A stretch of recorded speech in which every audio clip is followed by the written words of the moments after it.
శ్రీ గురుభ్యో నమ. సభాయే నమ. శ్రీ శివాయ గురవే నమ. ఒక్కొక్కసారి చాలా మధురమైన పదార్థం అంతా తినేసిన తర్వాత చాలాసేపు నోరంతా తీయగా ఉండిపోతుంది. అలా ఇవాళ బ్రహ్మశ్రీ సామవేదం షణ్ముఖ శర్మ గారి ప్రసంగం విన్న తర్వాత నా మనస్సంతా కూడా మాధుర్యంతో నిండిపోయింది.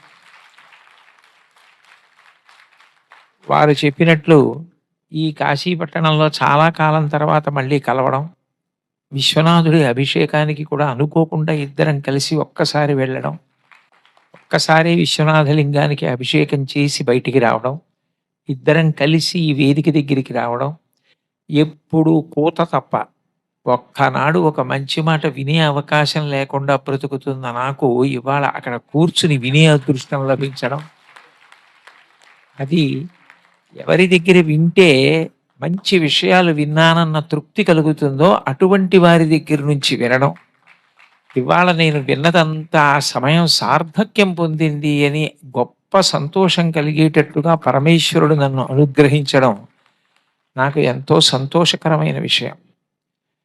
ఇక నేను ప్రత్యేకంగా చెప్పడానికి ఏముంది, వారు చిట్ట చివర ఒక మాట చెప్పారు, మిగిలినవన్నీ మరిచిపోండి, ఆ పంచాక్షరి మహామంత్రాన్ని ఆ 5 అక్షరాల్ని మాత్రం పదిలంగా పట్టుకుని ఇంటికి తీసుకెళ్ళండి అన్నారు.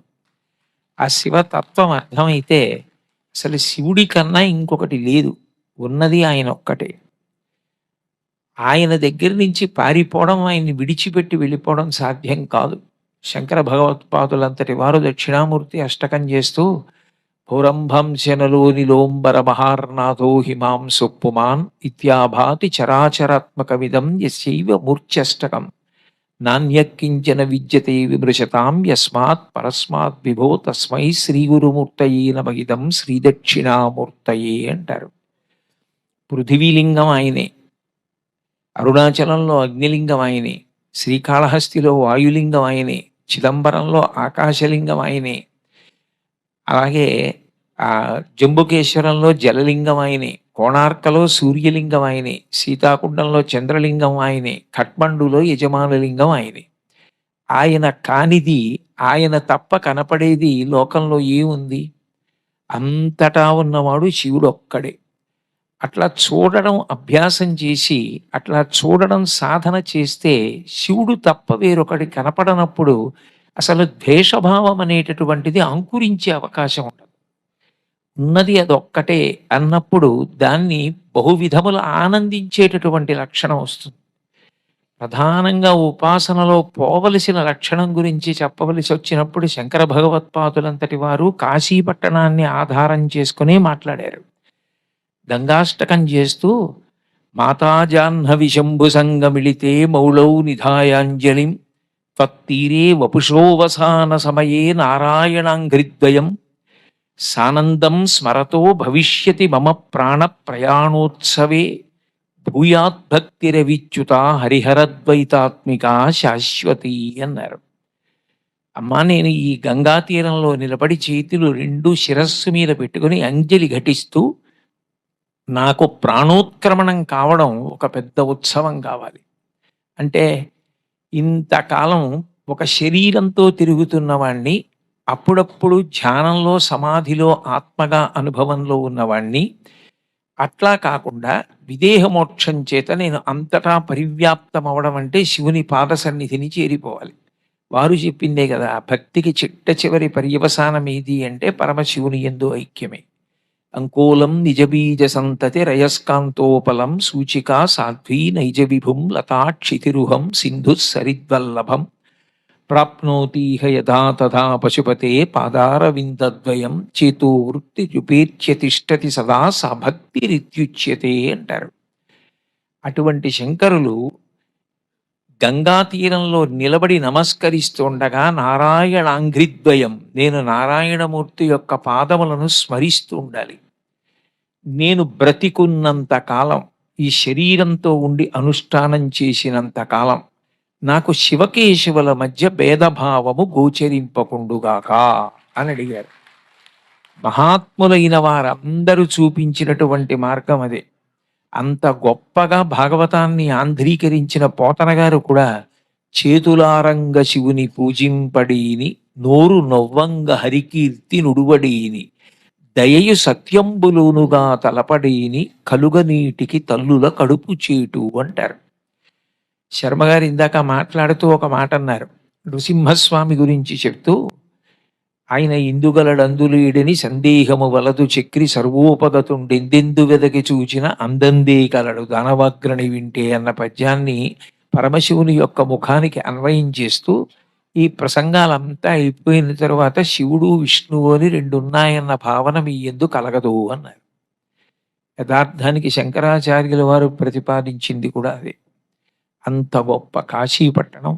అసలు ఈ కాశీపట్టణంలో ప్రవేశించాలన్నా కాశీపట్టణంలో ఉండాలన్నా మా గురువుగారు అంటూ ఉండేవారు, ఒరే కాశీ పెడదామని చెప్పి బయలుదేరి మొగల్సరాయ్ స్టేషన్ వరకు వెళ్ళి తిరిగి వచ్చేసిన వాళ్ళు నాకు తెలుసురా, కాలభైరవుడి అనుగ్రహం లేకుండా కాశీపట్టణ ప్రవేశం చెయ్యలేరురా అనేవారు. ఇవాళ పొద్దున నేను విమానం ఎక్కడానికి బయలుదేరుతూ కూడా కాలభైరవాష్టకం చేసి, స్వామి మీ అనుగ్రహంతో నాకు కాశీపట్టణంలో ప్రవేశం కల్పించండి అని నమస్కారం చేసి వచ్చా. ఆ మాట వరప్రసాద్ గారితో కూడా అన్నాను నేను. అంత గొప్ప కాశీపట్టణంలో మీ అందరూ ఇంచుమించుగా 9 రోజుల పాటు ఇక్కడ ఉండడం, మొట్టమొదటిసారి బహుశः నాకు తెలిసినంత వరకు అన్ని స్వర్ణ కిరీటాలు తయారు చేయించడం. విశ్వనాథుడు మనకే కాదు చక్రవర్తి, ఆయనని దేవతా సార్వభౌముడు అన్నారు. సంధ్యారంభ విజృంభితం శృతిశిరస్థానంతరాధిష్ఠితం అన్న శ్లోకం తర్వాత శ్రీశైలే స్వర్ణశృంగే మణిగణ రచితే కల్పవృక్షాళి శీతే స్ఫీతే సవర్ణ రత్న స్ఫురిత నవగృహే దివ్యపీఠే శుభార్హే ఆసీన సోమచూడ సకరుణనయన సంగన స్మేర వక్త్ర శంభుశ్రీ భ్రామరీశ ప్రకటిత విభవో దేవతా సార్వభౌమ అన్నారు. ఆయన దేవతా సార్వభౌముడు. ఆయనకి ఒకరు పట్టాభిషేకం చేయవలసిన అవసరం ఉంటుందా? అసలు ఈ సృష్టి రానప్పుడు అవ్యక్తంగా ఉన్నప్పుడు కూడా ఉన్నవాడికి వచ్చినవాడు పట్టాభిషేకం చేయడం ఏమిటి? అక్కర్లేదు. కానీ మరి ఆయనకి చెయ్యడం ఎందుకు అంటే, అన్నీ తెలిసిన వాడి దగ్గర మన కోరిక చెప్పడం ఎందుకు అంటే చెప్పకుండా ఉండలేక. మరి ఆయనకి పట్టాభిషేకం చేయడం ఎందుకు అంటే చెయ్యకుండా ఉండలేక. అంతే తప్ప కొత్తగా మనం చేస్తే చక్రవర్తిత్వం వచ్చేది కాదు. ఆయన ఎప్పుడూ చక్రవర్తి. ఇందాక చెప్పారు కదూ, పంచభూతములకు అతీతముగా ఉన్నవాడు, అన్నీ ఆయనయ్యి ఉన్నవాడు, అన్నిటికీ అతీతముగా ఉన్నవాడు. ఆయనకు ఇంకా కొత్తగా పట్టాభిషేకం ఉండదు. కానీ పరమ ప్రేమతో చేసినది ఏదైనా స్వీకరించిన కారణం చేత అట్లా సంతోషపడిపోతాడు. కాబట్టే ఎవరికీ లేని నామం అసుతోషుడు ఆయనకుంది. ప్రతి చిన్న విషయానికి కూడా అంత ఆనందపడిపోతాడు.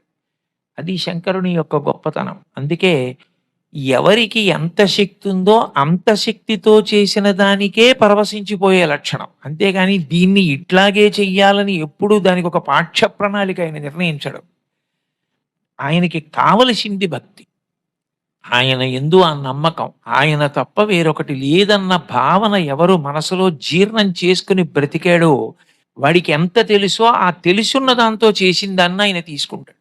అందుకు శంకరాచార్యులు వారి శివానంద లహరిలో మార్గావర్తిత పాదుకా పశుపతే రంగస్య కూర్చాయతే గండూషాంబు నిషేచనం పురరిపోర్ దివ్యాభిషేకాయతే కించిత్ భక్షిత మాంసశేష కబళం నవ్యోపహారాయతే భక్తి కిం న కరోత్యహో వనచరో భక్త్యావతంసాయకే అంటారు. తిన్నడు పుక్కిట పట్టి తెచ్చిన నీరు ఉమిస్తే అభిషేకంగా తీసుకున్నాడు. ఇంగిలి మాంసం తెచ్చి అక్కడ పెడితే ప్రేమతో పెట్టింది తిన్నాడంటే ఆయన పెట్టాడని మనం పెట్టలేము. కానీ ప్రేమతో చేసింది, మనం చేసింది ఎంత తక్కువైనా కూడా మనకి తెలిసినంత వరకు చేసిన దానిని స్వీకరించి పరవశించిపోయే లక్షణం ఉన్నవాడు పరమశివుడు. దానికి కారణం ఏమిటంటే తండ్రితనం అంతే.